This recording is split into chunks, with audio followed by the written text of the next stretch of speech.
You are here for our very own version of March Madness. It's going to be, I'm gonna really call this test the chapter expert, right? Let's see what these people really know. So let's get started with who's hosting this. You've got the lovely Billhighway Mariner team who put this together. The team always, once a month, likes to bring something fun. We believe it's going to be fun for all of you. As you guys know, Billhighway and Mariner have been partnering on a number of projects intended precisely to give the CRP community a set of resources, really actually a community that we can tap as we take on the tough challenges of chapters. So I am delighted, though, to be joined here. Sarah and I are delighted to be joined here by those lovely faces you see staring at you.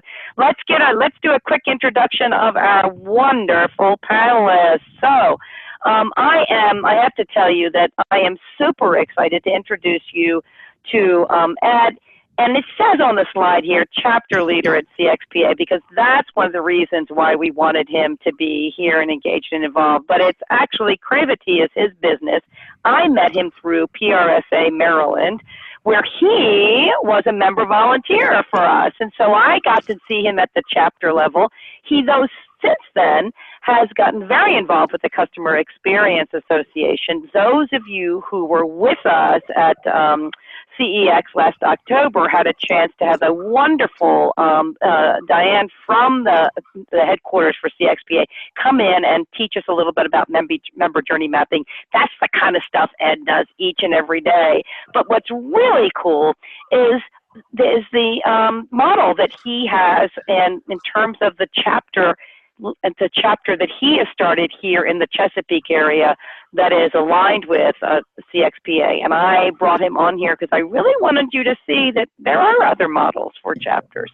The lovely and fabulous Amy Burke is coming to us from MCI USA. If you, again, were at the lovely October event, you saw her as one of our TED Talkers, but I'm delighted to have her here because she has been very involved with association. She's got about 18 years or so, which is a little less than Ed's 20 around associations, but Amy's about 18. But what I love about this is that in her role with the Special Libraries Association, she has made a commitment to chapters, but it's a realistic commitment.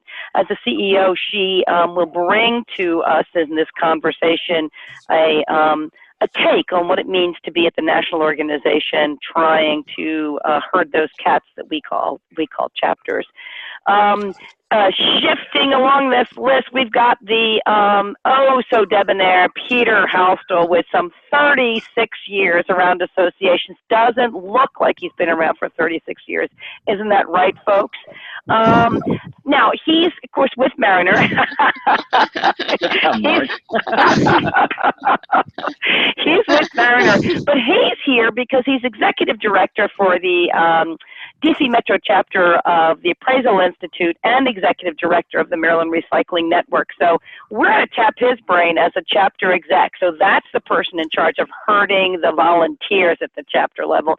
And last but certainly not least, although he is the youngin of the group in terms of years in the association with just 10 years exposure, the lovely, wonderful, and when he takes his glasses off, has a better sight than Mark Prevost, director of growth at Billhighway. So I started off our check-in by asking folks who they had their money on in their March Madness pools. So I'm going to run around. I'm going to ask each one to share who they have their money on, and understand that I need you to add one additional thing. If you could be a professional sports dude, what sport would you see yourself playing professionally? So give us, who do you think is going to win it all in the March Madness runoff, and what sport you would be if you were a professional in the sports? Ed, you're on. Let's go. Well, my 10-year-old is the real March Madness super fan of the family, and he's convinced it's going to be Duke, so I'm going to go along with him. Apologies, anybody that are UNC fans. That's a dirty word, as everybody knows. And as far as professional sports, it has to be you know, and I know nothing about the sport, but like the delivery of the line seems so fun. It had to be professional wrestling, right? Just that delivery in the ring seems kind of fun. So there's my silly answer. Excellent. I love it. I love it. What can we say? Amy, you're up next. I did some research, and I also chose Duke. Within my company, I did win March Madness about 7 years ago, so I'm trying to get that reign back, so we'll see what happens with that. I was a competitor figure skater, so I'm going to go back to what my dream was at that time, was to be a professional figure skater in that sport. So I still love figure skating, and that was my first association, the United States Figure Skating Association. Wow, I didn't know that. Awesome. Very cool. All right, Peter, you're on. Well, I did my graduate school at Maryland, so I should be a fan of Maryland. But Maryland tends to be one of those teams that is either pretty good or very bad. So I'm not going to put them as a finalist. I'm thinking that there's going to be a basketball team like a Duke or a Villanova or somebody like that who's going to be up there. So I don't really have any particular team that I think is going to make it, unless you talk about on the women's side, in which case Maryland's got a damn good chance. So I would go for Maryland on the women's side. As far as the sport, I play a bunch. I play basketball, squash, and whatever, you know, involves doing things with balls. It's lots of fun. So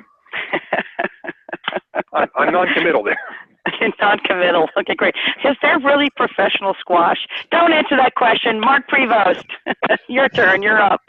So I was in D.C. this morning. I flew into Detroit, and it was snowing, and that's about as much as I know about Madness in March. So I defer to our other esteemed panelists. As far as sports for me, I like those guys that like they stand on the ice with those brooms, and they just kind of like drink beer and curling. Curling, yes. Thank you, Peter, for having my back on that. I think I would be really good at that. All right.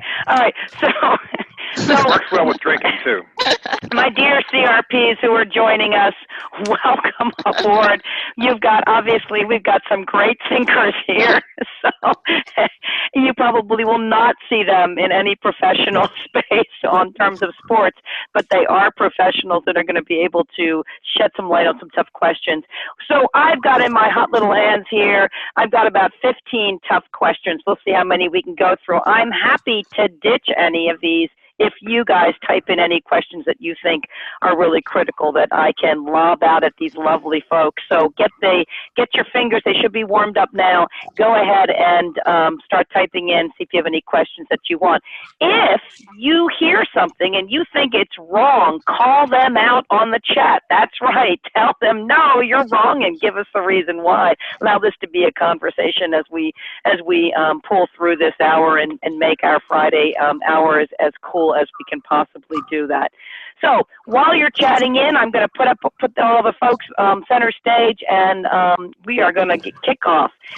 Just so people on the phone understand the rules, I ask a question, I point to somebody, and then I go around and let each one have an opportunity to give their response. But they only have a minute to give their response, so they got to be smart. They got to be also a little terse in their response.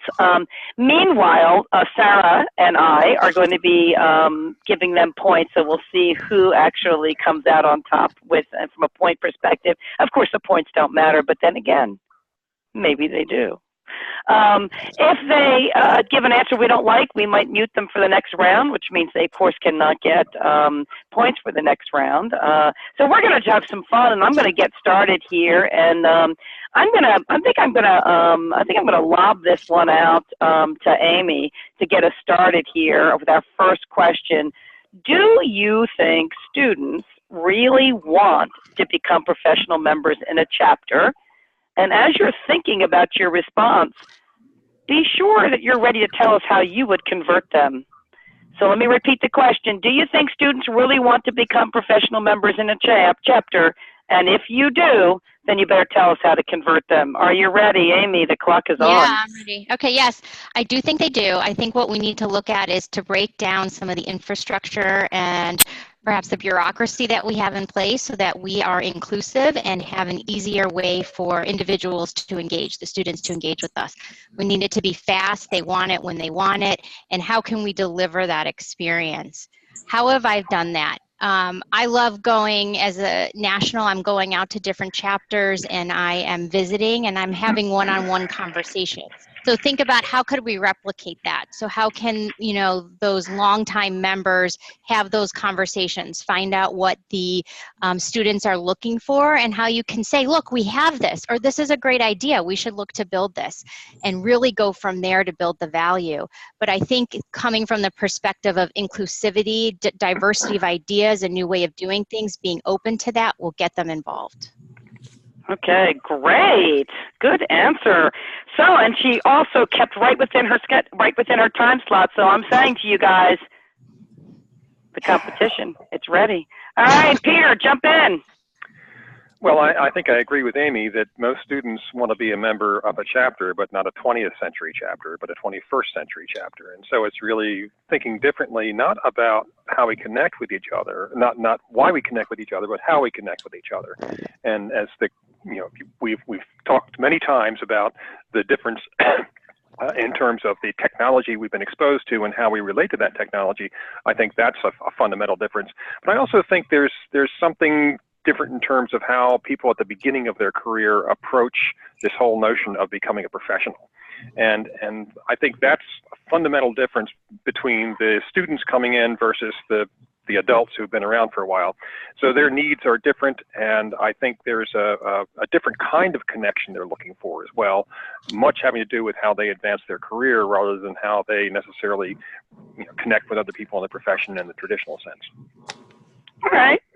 Ed, what would you add? What would you argue? You know, I would say the answer is a resounding no, unless you have mobile apps, virtual offerings. I mean, it's an interesting question, right? Because we're not really talking about millennials anymore. We're talking about Generation Z, true digital natives. And so unless you've journey mapped or spent time with them or being really, really intentional about what they really want and what value looks like to them, I think you're going to misfire. So again, a resounding no, unless you're being intentional about these kinds of things. And tech is certainly, with digital natives, a key part of that. All right, cool. You're pulling ahead on the points. Okay, Mark, what can you pull up on these? So, you know, my daughter is in medical school, and she is a member of the American Physical Therapy Association. And she is most definitely interested in being a part of that association, participating, learning. But the things that I hear from her directly is like, Dad, the general kind of way they go about doing things are not reaching me and my classmates. So I have to agree with Ed that we need some new ways to attract a younger generation that I think wants to be engaged, but engages differently than their parents like I might. Often. Okay, guys, good jobs. And I'm going to just throw this one quick question out. Somebody said, I'm considering a membership campaign. Do you find discounted rates successful? I'm going to give a bonus opportunity for the first person that starts to speak to answer that question. What do you think about discounted rates? I responded on the chat. I'm not a fan of discounted rates. I think obviously within your due structure, you could have different rates for students, virtual members, whatever that may be. But I think discounting rates discounts the value, and it's hard to get that value back up. Okay. I just want to make it clear that Amy jumped the gun on answering that before we were ready. And so I want to register a grievance for being an overachiever. And by the way, Amy, great answer. Thank you. All right, so I'm going to give Amy 2 additional points, and because Ed was so quick in responding that he thought that she was great, Ed, you're going to get an additional 2 points too. Awesome. Yay! So you guys are doing well. We're going to go into the second question here. What, if any, now keep in mind that all of these questions, you can always argue the point, what, if any, role should chapters play in engaging first-year members, and how should they go about doing it? So this is building on the students, but specifically, where do chapters fit into that, if they do fit into it at all? So I'll jump in there. I think. Okay, we'll go with Peter. Yeah. So many organizations look at the chapters as the first step for many members in terms of their engagement with the organization. That can be done well or not so well. And I think part of what makes it done well is when there is actually a sympathetic and realistic conversation with the new members right at the beginning of their engagement with the organization, so that they find somebody they can connect with locally, because chapters are all about who's near me that I can connect with, whether you're a student or whether you're a career changer or whether you're a professional that's been around a long time. It's really about finding people who are in my physical space. Okay, great. Who wants to jump on next? How about Mark? I'm going to jump on here. There's a reason why people are on Facebook, are on Instagram. We want to be connected. We want to be connected with like-minded folks that are in the same stages of life that we are. I have friends that just had twins. They're going to a group for parents with twins, right? And so I think chapters are the boots on the ground way to allow folks regionally and locally to network with like-minded people. So onboarding of new members is critical. I don't want to walk into a room where I don't know anyone. I'm all by myself and I'm trying to figure out, well, how do I engage with people? So it's the chapter leader, I think, to be welcoming, affirming, to reach out, to engage me. Otherwise, I'm going to tend to not perceive the value of the association as really important in my life, right? And so that affects retention, it affects future volunteerism, it affects so many things. So absolutely, chapters are critical in this, in my view. Okay, great. Right on the time there. Good. And as a fellow follically challenged individual, I want to say that was a brilliant answer, Mark. Thank you. Thank you, Peter. All right, we are going to mute Peter for the next round for jumping in an unnecessary way. Thank you very much. Amy, would you like to add anything to the conversation? What do you think about the role for that first year onboarding? I think that first year is really important. It's the first impression. And so if it's a student or it's a new professional to the field, it's their first year, they're testing the waters. If that first impression isn't made from the chapters to build that value, that's going to stick with them and they may never come back. So it's important. Chapters are, the extension of what the global, the national, whatever headquarters is doing. And, we need to make sure that that first impression is positive and that they stay engaged from that point forward. Okay, great. And Ed, you want to jump in, please? Sure. So, I'm a customer experience guy, which I really call marketing 2.0, right? And at the heart of that is capturing data. So what I would say is job number one would be use some human-centered design thinking to journey map the first-year experience. Just think of that as a sub-journey of the overall member experience. And remember, it's not just being technically competent for what they want, whether it's on substance or networking, whatever it is you're offering them, but being emotionally competent. How are you making them feel at every single touch point? Get really intentional about that. Capture data to understand that. So I think that's job number one. We're working with the University of Miami right now to turn students into donors. And we're understanding we're not going to be using this one-size-fits-all approach in our communications.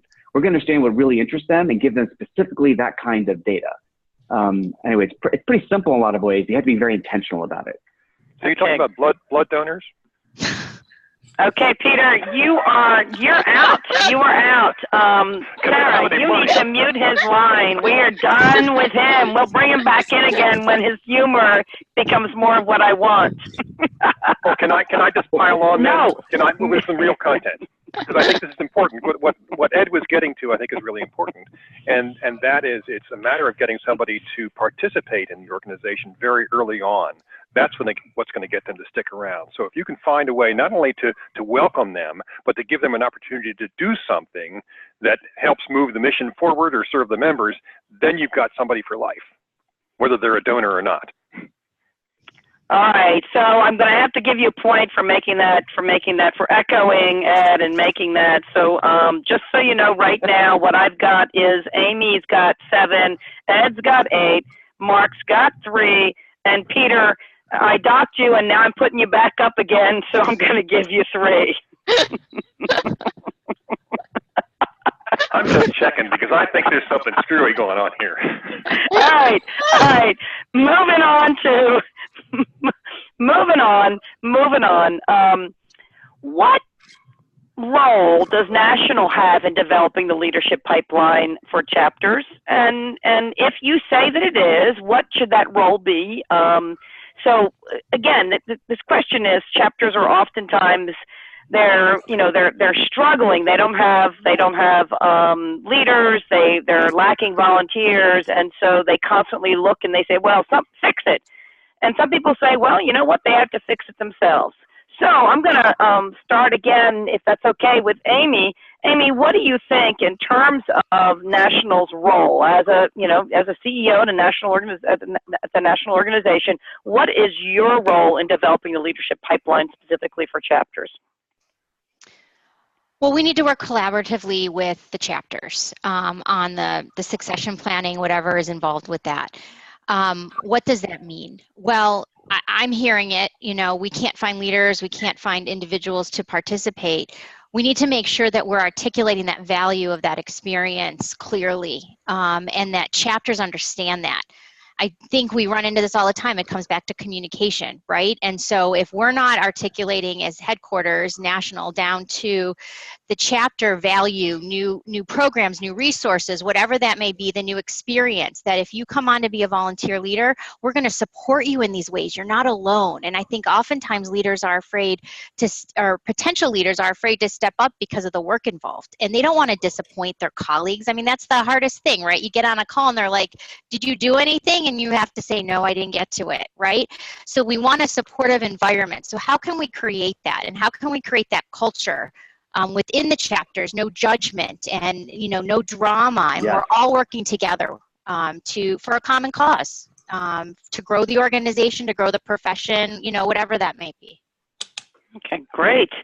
Mark Prevost.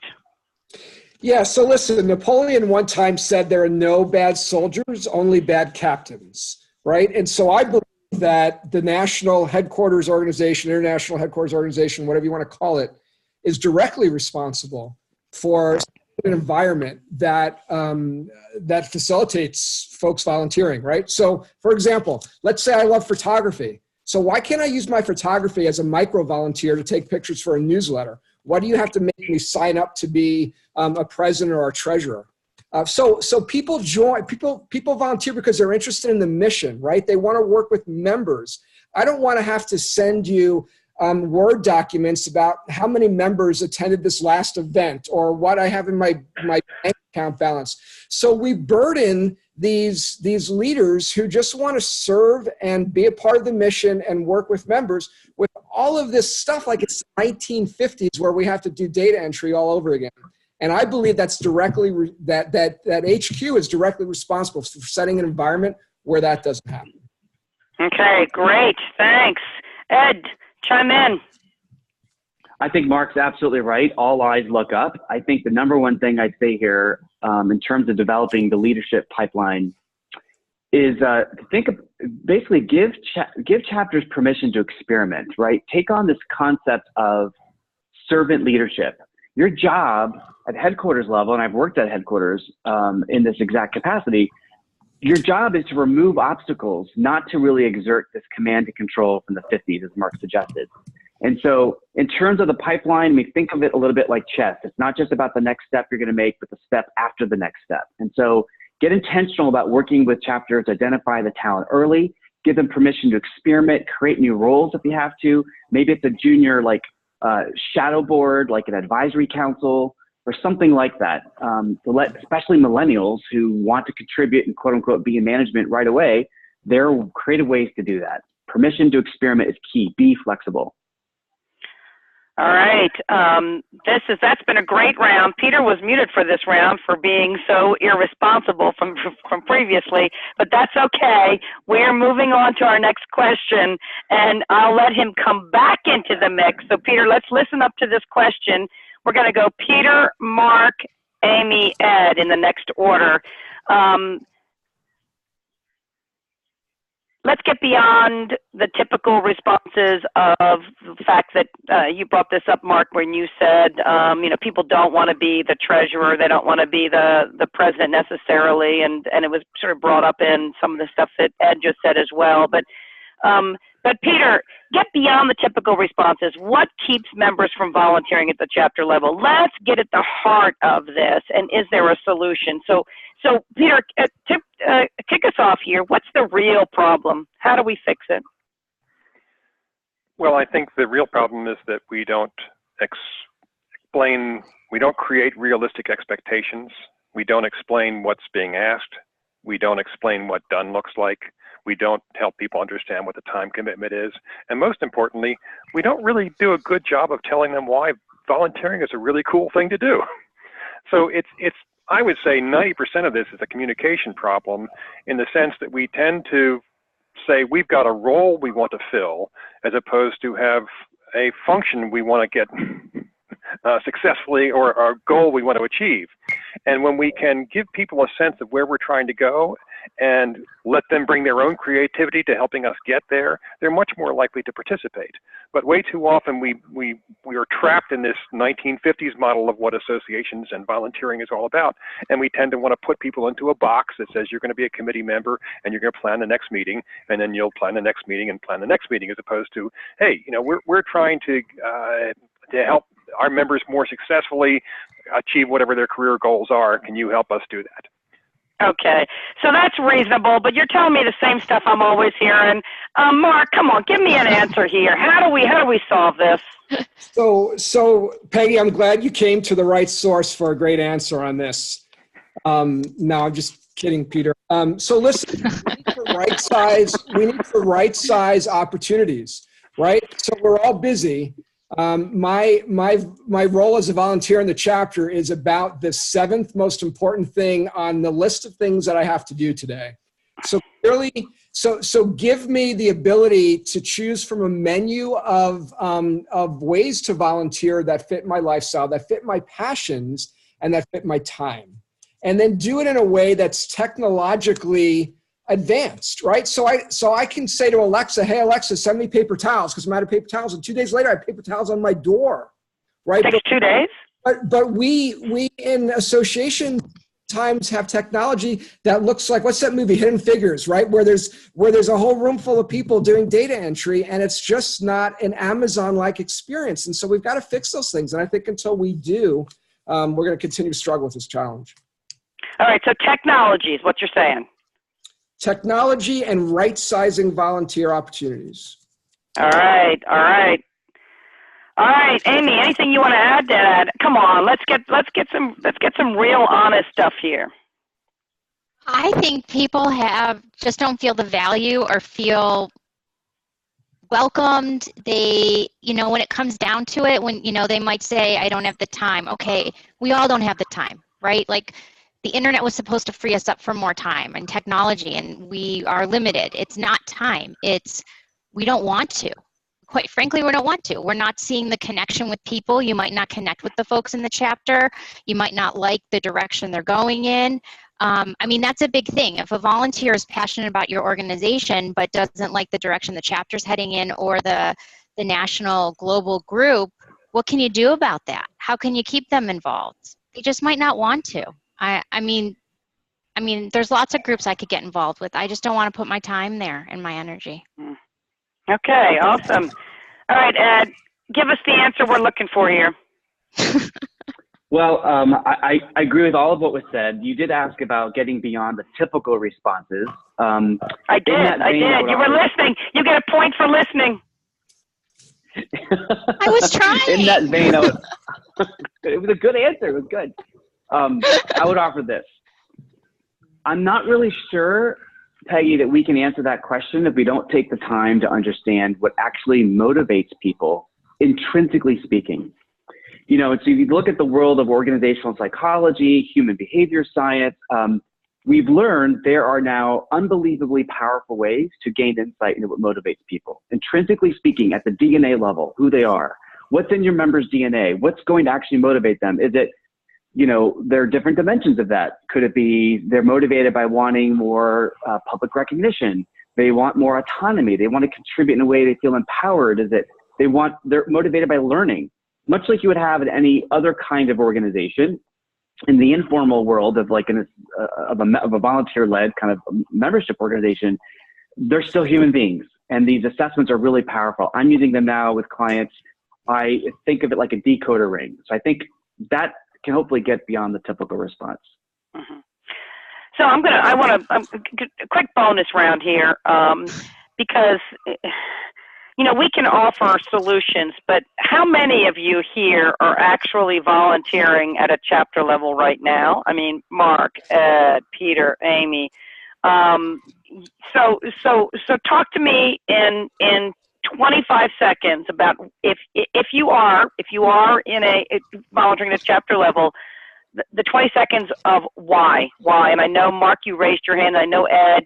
So Mark, go. You got 20 seconds to convince me. So I volunteer at an association called Most Valuable Kids.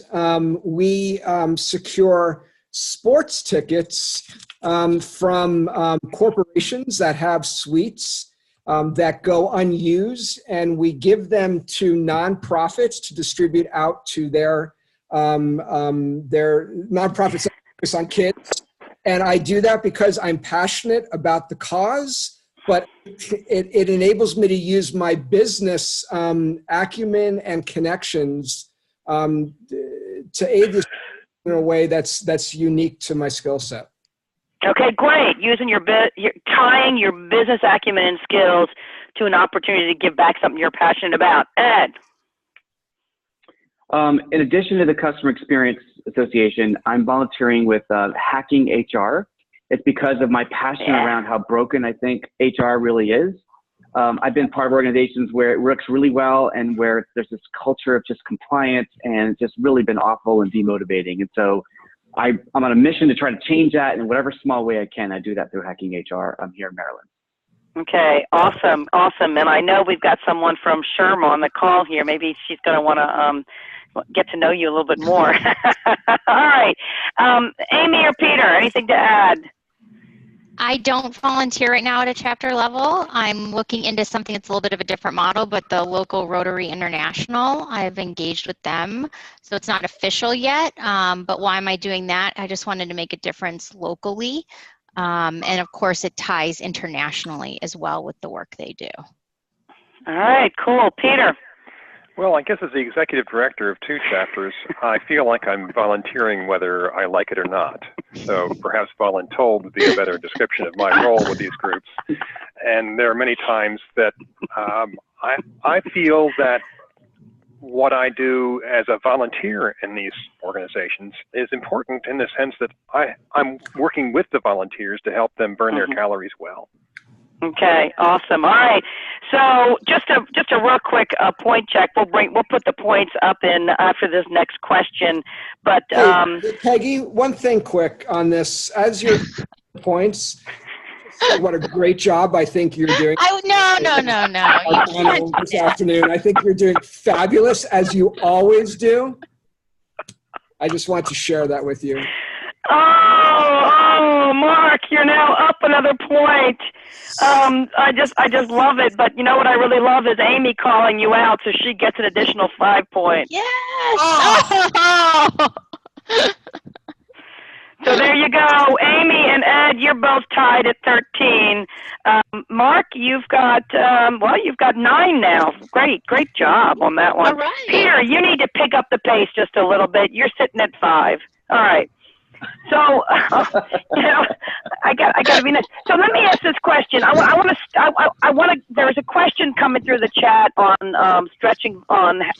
helping already stretched volunteer leaders create those individual volunteering opportunities.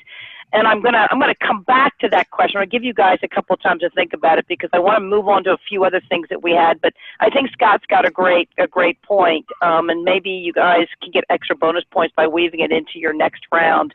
But what he's really saying is it's all well and good for us to say create all these small little opportunities, but I'm a volunteer leader and I've already got to get the show done and this out and this that. How do I have time to do that? So we'll come back to that. But I need for us to get to the bottom line of the conversation that we're having here. And I'm going to go to Ed. I'm going to let Peter redeem himself, and then we'll go to, Amy, and then let Peter redeem himself, and then go to Ed and then Mark. So, Amy, you're going to be up next on this question. Let's get to the bottom line. Do chapters have an ROI? Amy? Yes, absolutely. If we don't have the chapters delivering on the moderator mission and vision, it's going to be hard for an organization to create all those engagement points that chapters do at that national headquarters level, to bring all of that in and enable people to have the opportunities, not just writing an article, but beyond that, contributing. How are we going to do that? And people want to give back, and if those opportunities aren't there at various levels throughout the organization, including the chapters, which is integral, that's going to affect the organization and affect, what the organization can do in terms of revenue, number of members, the position on the hill, whatever that might be. Okay, great. Peter? I was unmuting myself. So as a born-again agnostic, I think redemption is probably not an option for me, so I'm not terribly concerned about that. But in terms of the bottom line for chapters, I'm not sure when you say the bottom line for chapters, what do you mean by that? You can't bring questions back to the interviewer. I think that's a fair question. We can interpret that lots of ways. I mean, we're talking about a financial Well, go ahead and interpret it. Go ahead and interpret it, understanding I'm in charge of the points. Go. So the bottom line from the perspective of the Headquarters Association is fundamentally the question of to what extent is the chapter moving or not moving the mission and serving the member at the local level. That's the chapter's responsibility. From the chapter's perspective, there's the typical business problem of, are we doing well enough to stay in business?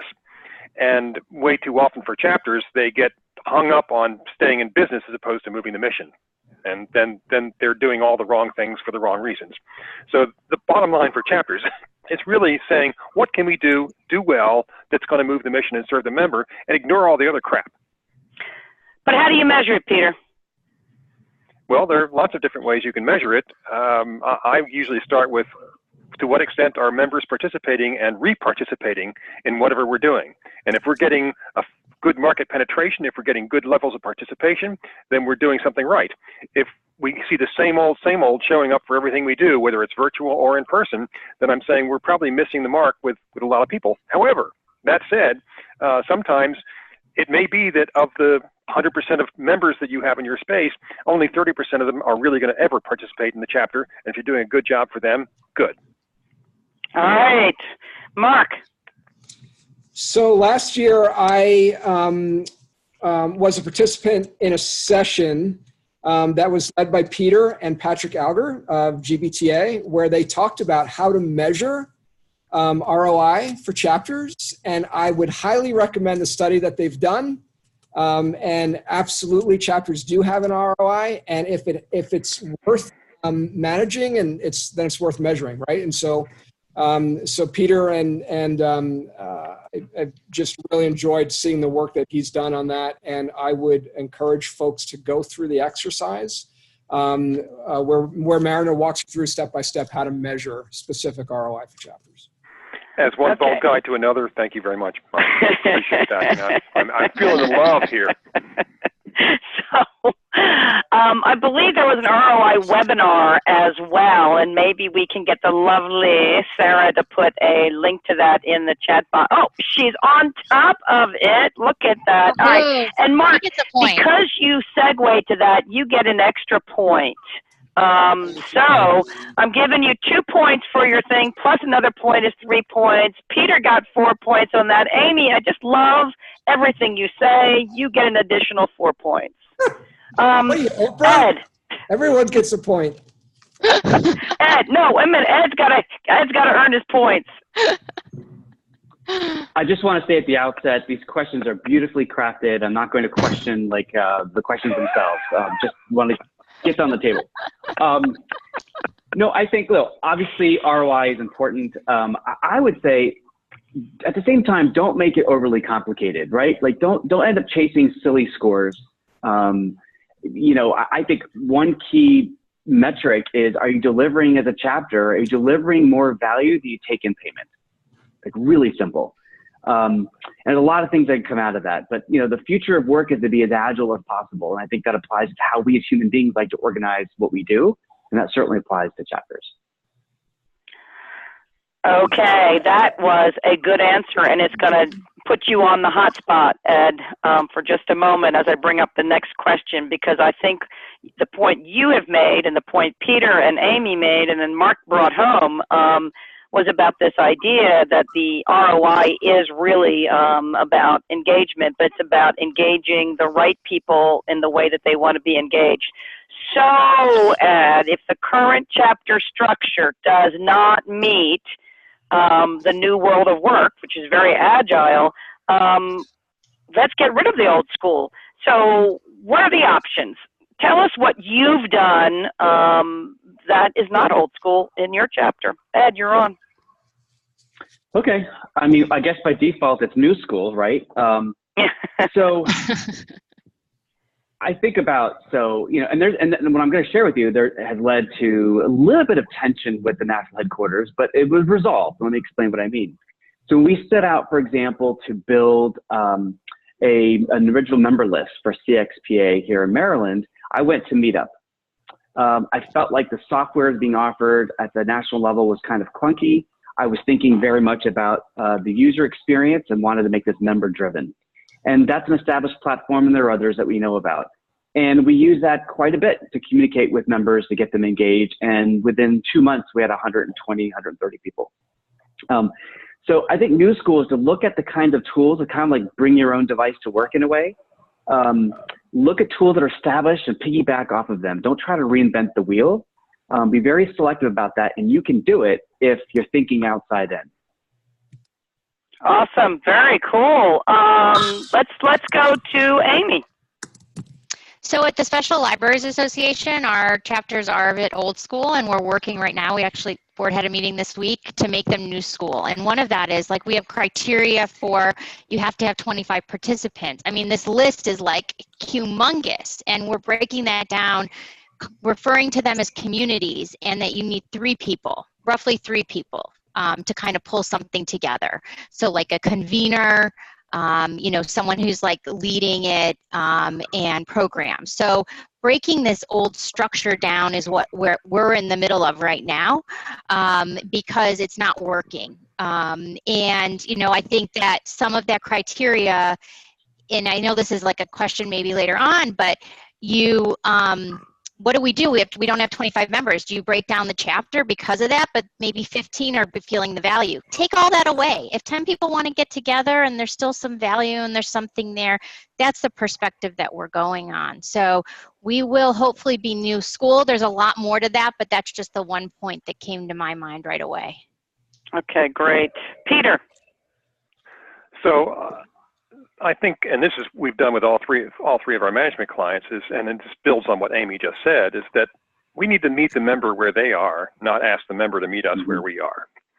And so you can have 3 people get together at a Starbucks and share a document, watch an archived webinar together, and have a great conversation about that. And that's a wonderful, potentially valuable member activity. And so with many of our clients, we have coffee with, lunch with, we'll have very informal sorts of mechanisms in place to allow people to get together without having a high infrastructure cost, without booking a hotel room and a big meal and all these other fancy kinds of things, but allowing them to get together because they have a shared interest in a particular issue or topic, whatever it may be. And if 2 people get together and have a good conversation, that's great. We still have the formal sorts of bigger events, but we're trying to create as many different ways for people to connect where they are rather than connecting where we are, and really not just a matter of where they are, but about why they want to connect in the first place. So there are lots of threads that tie us together, and if you think about the association as a multidimensional entity where people can connect around issue, interest, discipline, and geography, there are lots of reasons why people connect that have nothing to do necessarily with what the association's primary mission is, but connecting around those other issues and interests can allow them to, again, reconnect around the mission of the organization. Okay, great, great.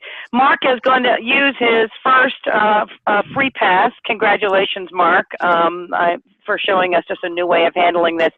I'm going to give, in that particular round, I'm going to give Amy 10 points. And I'll tell you why I'm going to give Amy 10 points. I'm going to give Amy 10 points because she's the CEO, and she said that we need new school chapters. And everybody on the chat, give her a big high five. We need more CEOs saying, yes, it's time. Perfect.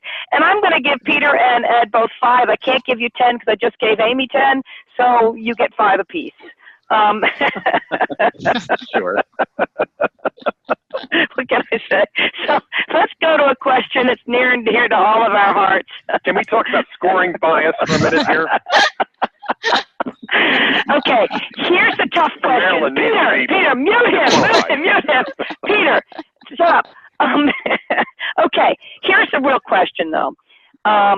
You got a chapter that's not fulfilling their compliance. Now, I love what Amy talked about. Let's look at the compliance list and make sure that what we're checking, the checklist makes sense. But let me ask this question. I think that this is an important question. So what happens? They can't do it. They can't get it.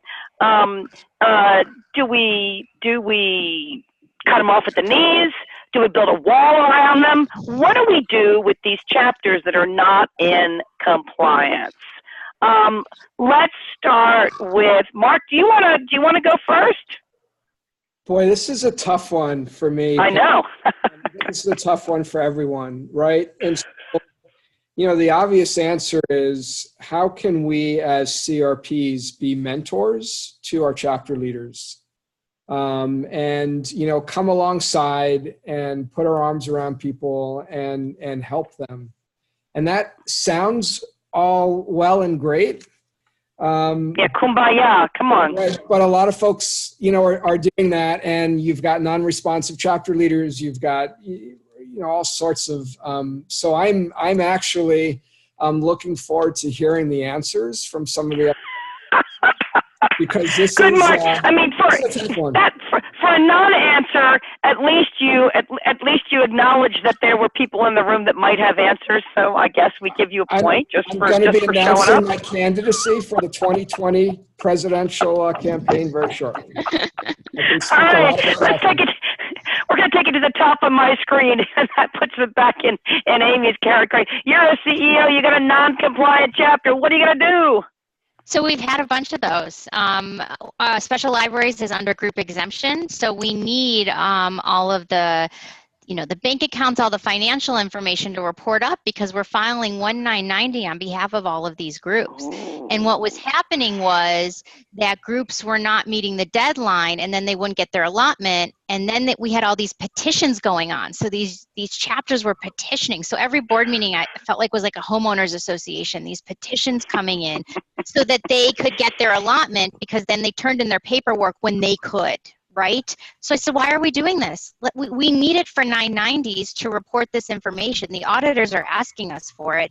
Let's give them the allotment if they turn it in at any point throughout the year. I mean, obviously there's a deadline, but let's not go back and forth on this. We've also changed the deadlines. They didn't make sense. We have a lot of academics. The deadlines for the financial reporting lined up when their school started. Well, that's really hard for a volunteer leader with a new semester starting. So we looked at their schedule and we extended that. We changed the audit, and then we filed the 990. We get an extension on that. So we changed that whole bigger process to kind of get at the root to make it a little bit easier for the volunteer leaders. So what do I do? Awesome. Well, we're trying to keep them. Sorry. No, go. You have an extra. Go ahead. Okay, so what we do is we have to have a conversation. And so we have someone on the board, there's 6 individuals. They have split up all of the chapters, and they're like the main liaison, in addition to, of course, the staff team.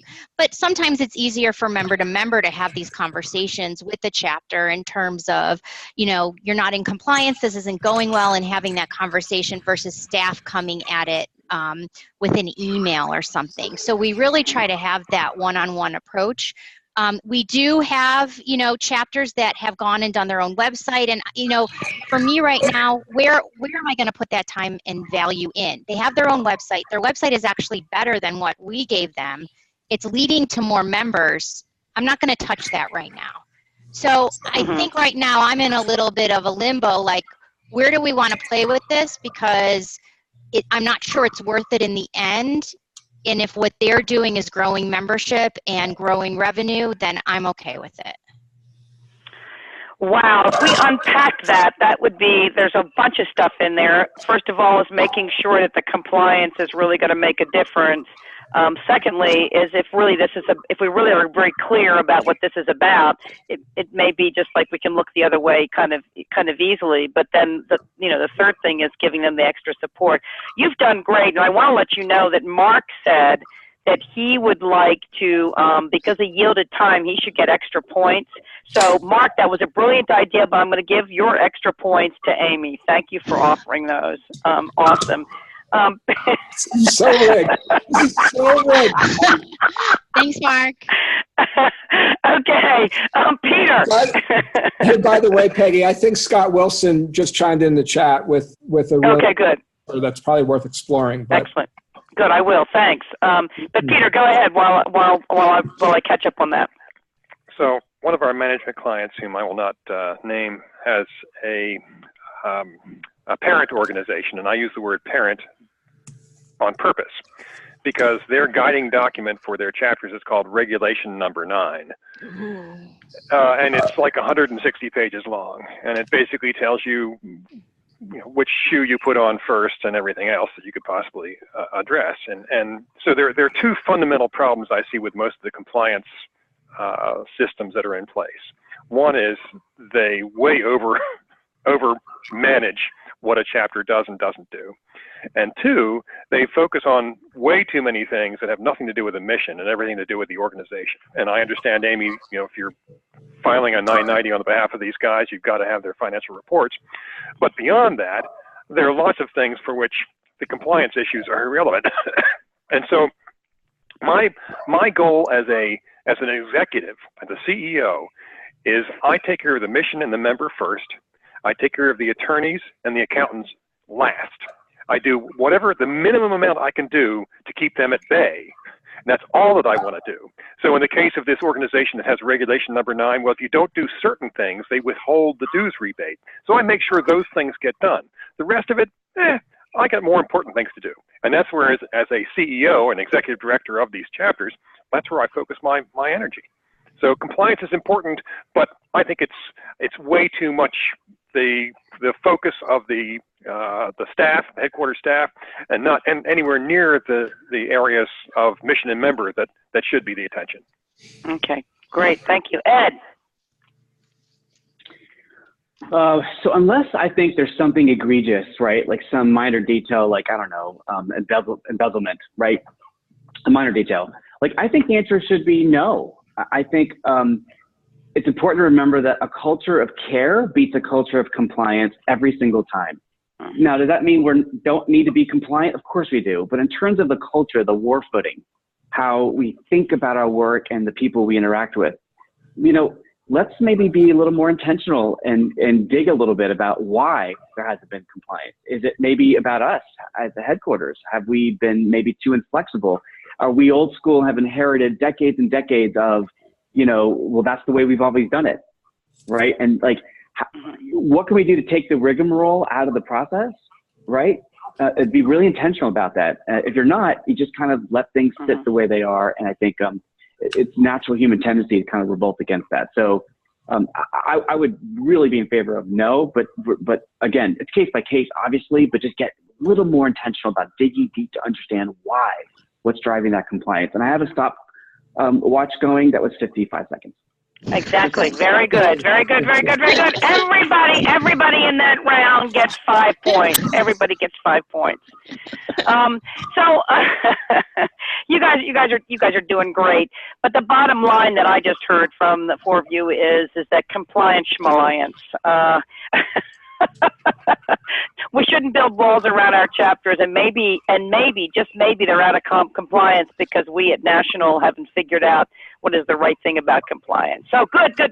Let's let's talk about something I hear when I go around to chapter leaders all the time. So this question is going to go out to all of you, and the first person who has a reasonable answer and jumps in gets a bonus 1 point. Here's the question. 3.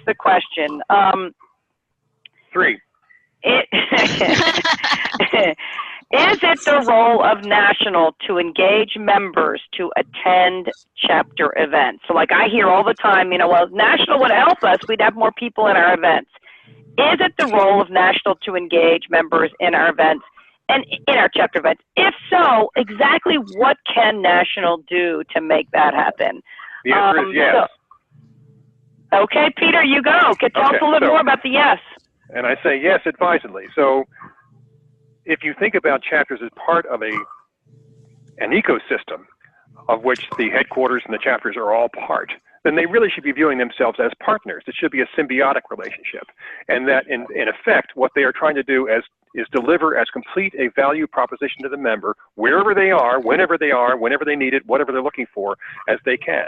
And so the chapter offering is fundamentally part of that value proposition. So it is as incumbent upon the headquarters association as it is upon the chapter to share the value proposition as broadly as possible. So this is both a communications issue and this is an operational issue. So it's also 2 ways. The chapter can't ignore what the headquarters is doing as well. But I think absolutely it's got to be a team effort. Okay, Amy, CEO, do you take responsibility?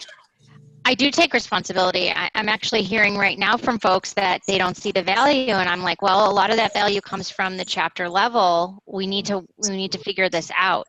We've had conversations, and we're looking at greater technology about how we can get an easier way instead of so manually getting what all these chapters do, so that they're aware of it. And if someone comes to the site, I have over 100 sites that someone could go to. How can they comb through all of that? There's got to be some way where the main headquarters website can help communicate what is going on within the chapters and the value that they're doing, from an event to a paper to research to webinars, whatever that might be. And so I'm hoping technology can help with that instead of the manual process we're undertaking right now to keep track of all of the successes, all the things that the chapters are doing that new professionals, new folks to the industry need to know. Okay, cool. Mark. So listen, most of our volunteers our leaders are volunteers, right? They're not event planners. They're not professional association managers. They're teachers, they're librarians, they're nurses. So let's augment them with the tools that they need to put out meetings that are going to attract members, right? So listen, I listen to TED Talks. So if you want me to come out on a Tuesday night at 7 o'clock, you better make sure that the content that I'm going to be giving up my time is going to be relevant and worthwhile to my life. And oh, by the way, I was at an association and I was sitting at the airport on my way out to fly to them, and I was looking at one of their chapters who happened to have an event. So I'm kind of browsing on my phone while I'm waiting for the plane. And I'm looking at the user experience that I'm going to have about how do I register to attend this event. And I get finally down to the bottom line, and it's print out this PDF, fill it out, and with your check. And then they ask, why don't they have millennials coming, to their events, right? So we need to help our volunteer leaders be able to do a better job. And it's absolutely the role of National to help in that. Awesome. Ed. Peggy, I'm looking at the time, and to deliver a great webinar host experience, I'd like to take pass for 500 points, please. Excellent. You're in. And actually, thank you for that time check, because I was going to say it is time for us to put up the scoreboard. My wonderful partner in crime is behind the scenes. She's going to put that up as soon as she's got those totals in. And then we're going to go out to our lovely audience and ask them to choose the winner. And while we're doing that, here's the last question for all of you. So there are no points to be given in this one. This is just your opportunity to make sure that all of the folks on the line give you the best possible opportunity. Let's see. We are seeing the chapter-focused resources, which is a great sign. But put that. Can you put the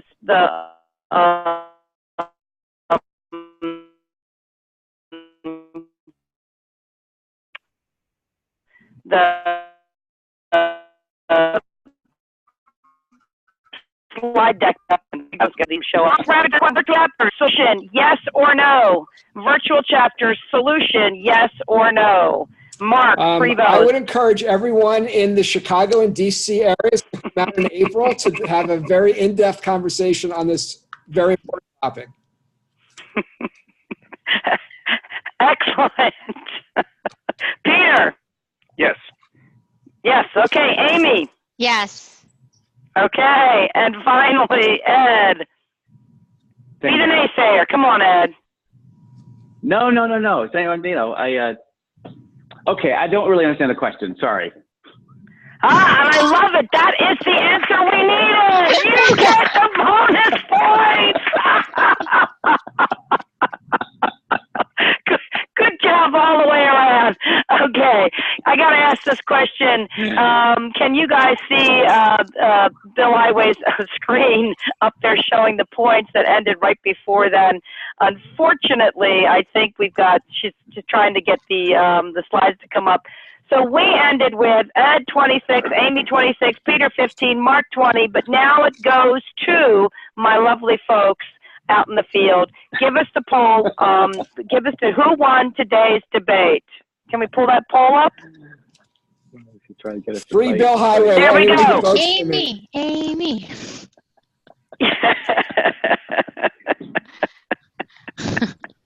All right.